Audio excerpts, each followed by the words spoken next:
with me. You'll puff on these palmetto trees. My game strong like Hercules. Her ass cheeks was hurting me. Poking out them black capris while we strolling down the street. By the store that used to be. Snatch it, go, we called a taxi. Headed down to 52. What's your choice for the room? When the cab stopped, I said, ain't got no money. Then she paid the dude. She caught the room. I told her I left my wallet home in the debit too. Hit her with the winky loo. She said it was worth it, boo. Plus my dick's incredible. This is what a nigga doing.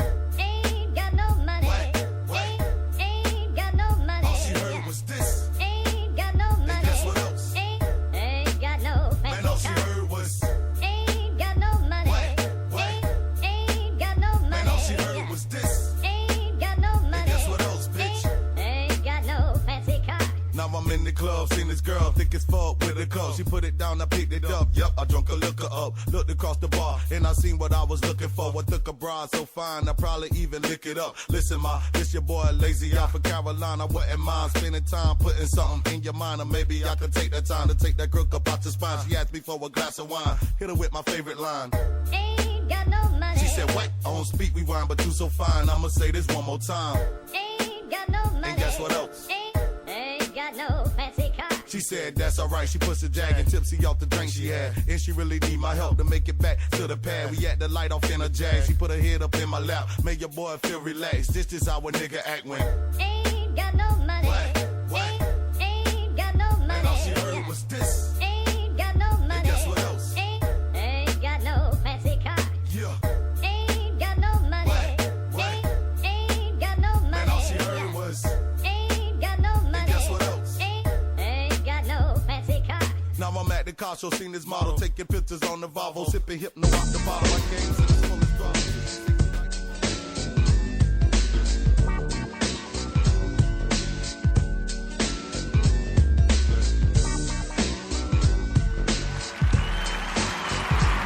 Welcome back to the Doug Stewart Show. Woman Wednesday. Still trying to make contact with the great thorny switch. Something wrong with her phone.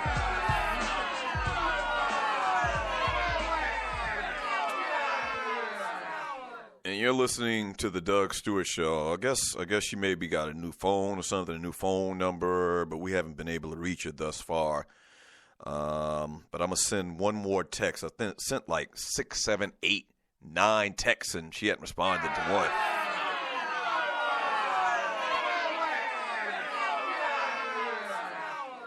So we're trying to get the great Thorny Switch on the show today for Woman Wednesday. We love her commentary. It's called What Thorny's Thinking.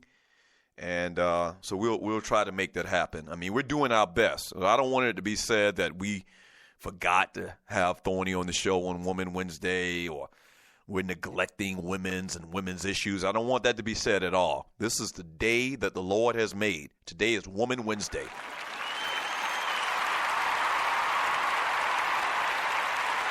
All right.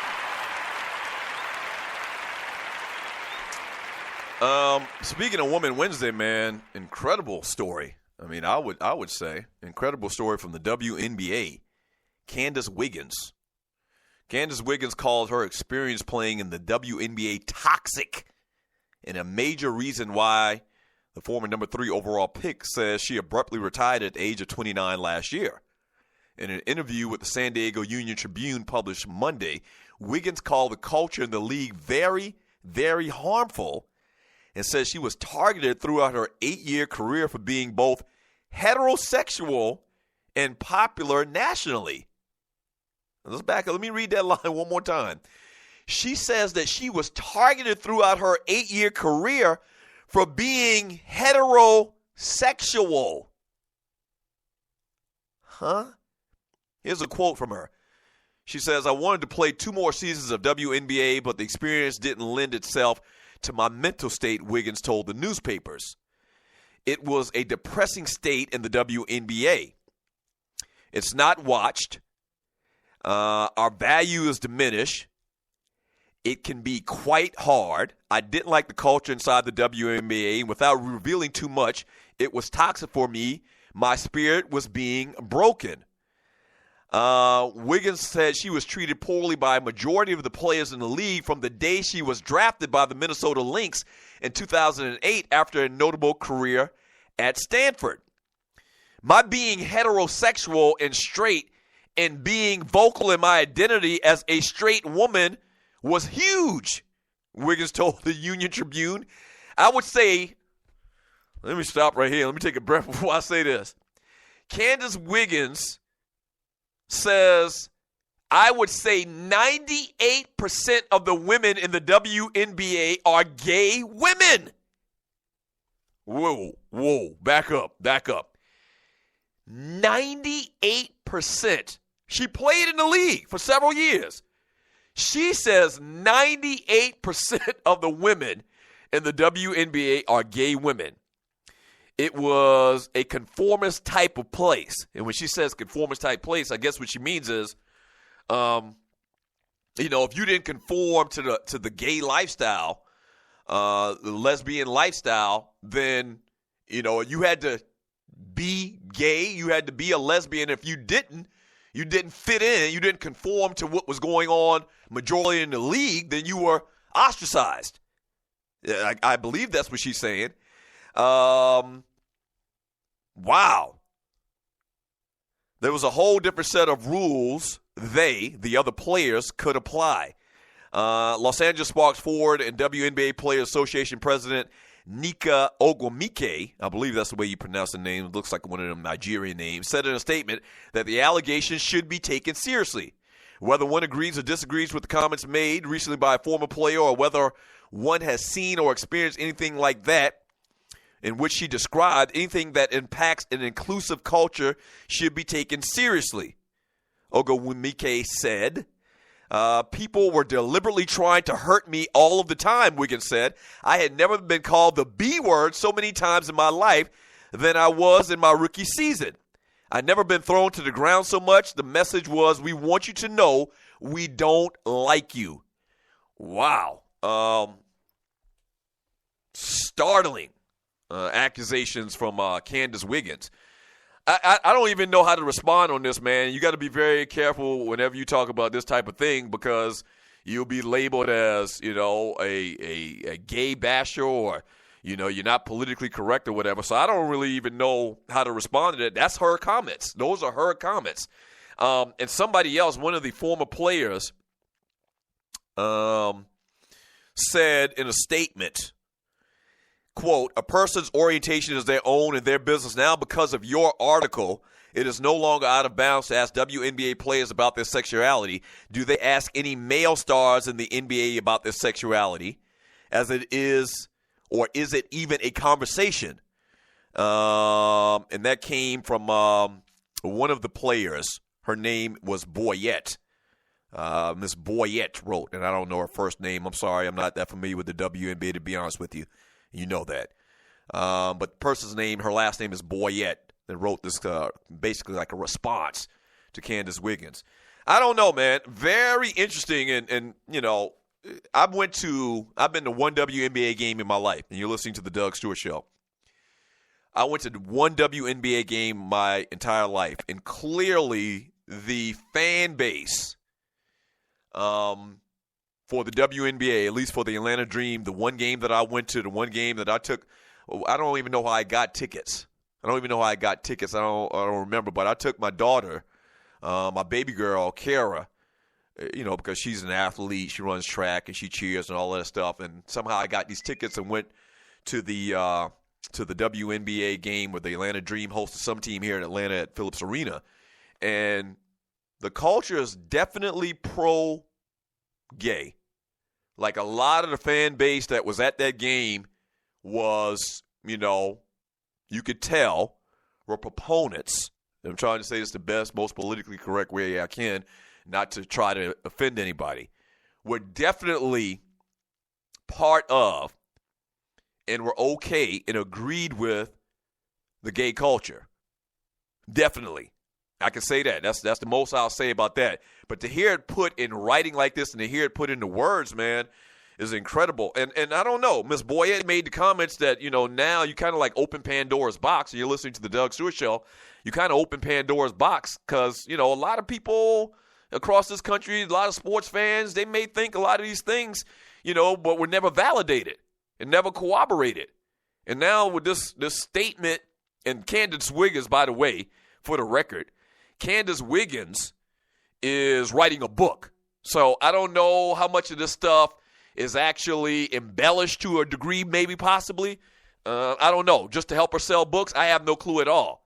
But to put this out there, I think, whether it's right or wrong, I want to make sure that I'm very clear and I'm very succinct in what I'm saying, because I don't want anybody to go back and say that Doug Stewart hates gay people or lesbians or anything like that. I ain't got nothing to do with your lifestyle. I don't care about your lifestyle. Your lifestyle is your lifestyle. I've always said that, whether I agree or disagree. But I would think that this may be damaging to the brand, to the reputation, and to the ability to get sponsorship from companies across this country. Maybe it doesn't, and maybe it won't. Maybe, I don't know. But in the comments made by this Boyette person, and you're listening to the Doug Stewart Show, and the comments made by her, she seems to think that this will hurt the league in long term. It's very, very interesting, man. Very, very interesting. And we'll see if anything comes from this. I don't know, man, but just shocking to hear the numbers that she throws out. Now, yeah, you would think that she's probably trying to be salacious, titillating to sell books, but to throw out a number like 98%, and 98% gay in relative terms is fine. I mean, it's 98% heterosexual in all the other sports probably. If it's 98% gay in women's basketball, it doesn't matter to me. It doesn't matter to me. Once again, but nationally and from the standpoint of sponsors, the league's basically been financed by the NBA ever since its inception.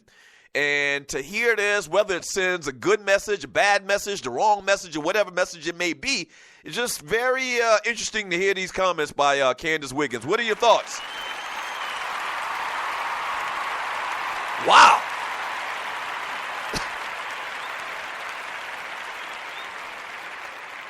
Wow. So basically what Candace Wiggins is saying that, it's kind of like the reverse of feminism, or, it's kind of the reverse of discrimination. I guess is just the best term to put it, the most general statement. It's reverse discrimination as far as usually the gays, the LGBT community is being, discriminated against. And she's saying because she is straight, she gets discriminated against. The numbers are so vast as far as LGBT, or in this particular case, just talking about, lesbian gay community for the WNBA more so than transgender. She's saying because she's straight and 98% of the league is not, that there was a target on her back. Wow, explosive allegations by Candace Wiggins. What are your thoughts? Let me read some of these messages in the chat room.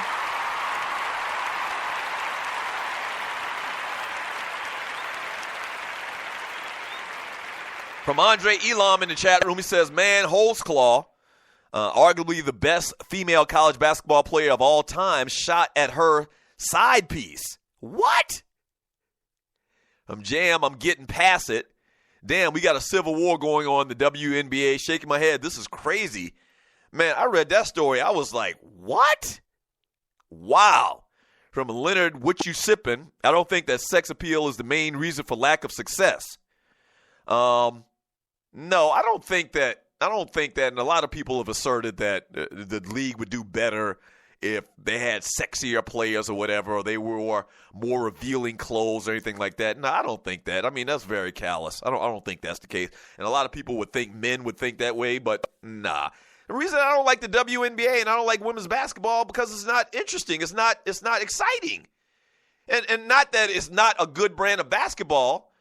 It's just that in relative terms to what we're used to seeing out of the men, once again, I'm not saying it's their fault. They're women. They were born women. But the athleticism, the high flying, the excitement of the NBA in comparison to watching the WNBA is lacking, to say the least. That's all. I don't have nothing against women, especially on Women Wednesday. I don't have anything against women. How dare you?